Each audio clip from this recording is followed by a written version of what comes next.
Assalamualaikum warahmatullahi wabarakatuh. Baik, dalam kesempatan kali ini saya akan menjelaskan tentang ma'rifatul insan dari pertemuan 2 sampai pertemuan 7.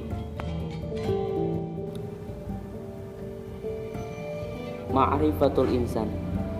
Apa itu ma'rifatul insan? Ma'rifatul insan mempunyai dua kata, yaitu ma'rifat dan insan. Ma'rifat berarti mengenal, sedangkan insan berarti manusia atau diri sendiri. Jadi ma'rifatul insan dapat diartikan mengenali diri sendiri. Allah menciptakan manusia di dunia ini tidak lain dan tidak bukan adalah untuk beribadah kepadanya. Adapun bagian-bagian ma'rifatul insan yang saya akan jelaskan, yang pertama ta'riful insan, hakikatul insan, at-taqatul insan, nafsul insan, sifatul insan, dan hakikat ibadah. Baik, bagian yang pertama yaitu ta'riful insan. Manusia diciptakan oleh Allah tersusun dari unsur bumi dan unsur langit. Unsur bumi adalah dari tanah dan unsur langit adalah ruh. Setelah dipadukan menjadi satu, terciptalah manusia yang secara fungsional terwujud dalam 3 unsur, yaitu hati, akal, dan jasad. Hati. Di dalam jasad ada segumpal daging, yang apabila daging itu baik, maka baiklah seluruh jasad. Namun jika daging itu rusak, maka rusaklah seluruh jasad. Daging yang bernama hati itu secara wujud memang seperti yang kita pahami dalam dunia kedokteran, tetapi kontrol kalbu yang dimaksud dalam hal ini bukanlah hati secara fisik, melainkan sesuatu yang bersifat rohani, perasaan, dan nafsu. Dinamakan kalbu karena hati itu berubah-ubah setiap saat atau kalaba. Di dalam hati itulah bersumber segala niat dan tekad atau al-azam. Akal, sebagaimana kita pahami, ada di dalam otak kita. Tentu saja akal yang dimaksud di sini abstrak. Dengan akal yang merupakan kunci keistimewaan manusia itu, manusia dapat memahami berbagai hal.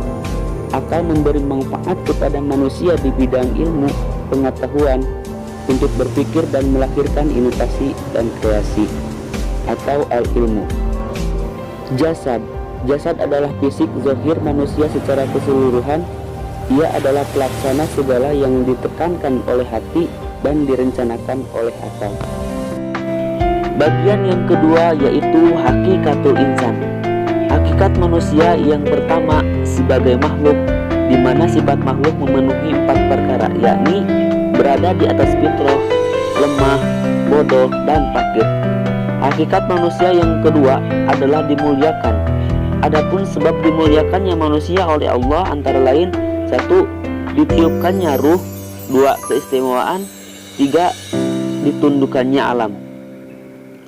Hakikat manusia yang ketiga adalah dibebani, di mana manusia dibebani oleh Allah dan diberi tugas, yaitu ibadah dan khalifah. Hakikat manusia yang keempat adalah bebas memilih, artinya bebas memilih iman atau kufur. Hakikat manusia yang kelima mendapat balasan dari Allah berupa pahala, surga, atau siksa neraka. Ketika manusia memilih iman kepada Allah, maka balasannya akan mendapatkan surga, atau sebaliknya, ketika manusia memilih kufur, maka akan mendapat balasan dari Allah, neraka. Bagian yang ketiga yaitu taqatul insan, artinya potensi manusia. Allah Ta'ala membekali manusia atau ke potensi, yaitu as-sam'u, pendengaran, al-basaru, penglihatan, dan al-fuadu, hati. Banyak sekali firman Allah Ta'ala yang menyebutkan tentang hal ini. Di antaranya adalah Qul huwallazi ansha'akum wa ja'ala lakumus sam'a wal absara wal af'idah qalilan ma tashkurun. Artinya, katakanlah dialah yang menciptakan kamu dan menjadikan bagimu pendengaran, penglihatan, dan hati, tetapi amat sedikit kamu bersyukur. Quran Surah Al-Mulk ayat 23. Bagian yang keempat yaitu nafsul insan. Nafsul insan adalah jiwa manusia, rangkai kendali baik buruk manusia secara keseluruhan.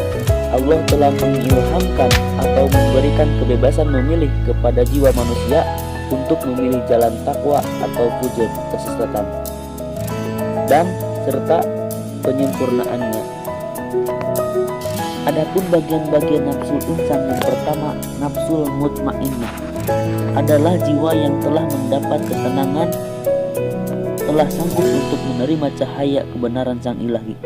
Juga jiwa yang telah mampu menolak menikmati kemewahan dunia dan tidak bisa dipengaruhi oleh hal tersebut. Adapun nafsul lawamah, yang artinya jiwa yang selalu menyesali diri. Dalam sifat ini manusia sangat diwajarkan ketika merasa menyesal atas dirinya sendiri dan cenderung mencela dirinya. Adapun sifat amaratu bisu, yaitu suka menyuruh kepada keburukan. Kata tersebut bermakna bahwa jiwa dasarnya memiliki sifat yang cenderung menyuruh ke dalam keburukan. Maka manusia bebas memilih di antara yang tiga. Bagian kelima yaitu sifatul insan atau sifat-sifat manusia. Jiwa manusia diberi dua jalan. Yang pertama, jalan benar atau takwa. Menurut Ibnu Qayyim, berkata hakikat takwa adalah menanti Allah atas dasar iman dan ihtisab baik terhadap perkara yang diperintahkan ataupun perkara yang dilarang. Sifat manusia yang dikelompokkan ke dalam kelompok orang yang mensucikan jiwa adalah sebagai berikut: banyak bersyukur, sabar, berhati lembut, kasih sayang, suka taubat, bersikap lemah lembut, selalu bersikap jujur, terpercaya, akan memperoleh keberuntungan. Yang kedua, jalan salah atau fujur, mengotori jiwa. Menurut Kamus Besar Bahasa Indonesia, fujur memiliki arti dalam kelas nomina kata benda, sehingga fujur dapat menyatakan nama dari seorang, tempat, atau semua benda yang dibendakan. Sifat manusia yang dikelompokkan ke dalam kelompok orang yang mengotori jiwa diantaranya memperturutkan sifat tergesa-gesa, berkeluh kesah, tidak mau berbuat baik, kufur, pendebat, pembantah, zalim, dan zahil. Bagian yang keenam adalah hakikat ibadah. Adapun hakikat ibadah yaitu: 1. Ibadah adalah tujuan hidup kita. 2. Hakikat ibadah itu adalah melaksanakan apa yang Allah cintai dan ridhoi dengan penuh ketundukan dan perendahan diri kepada Allah. 3. Ibadah akan terwujud dengan cara melaksanakan perintah Allah dan meninggalkan larangannya.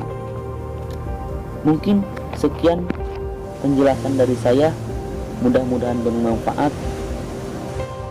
Assalamualaikum warahmatullahi wabarakatuh.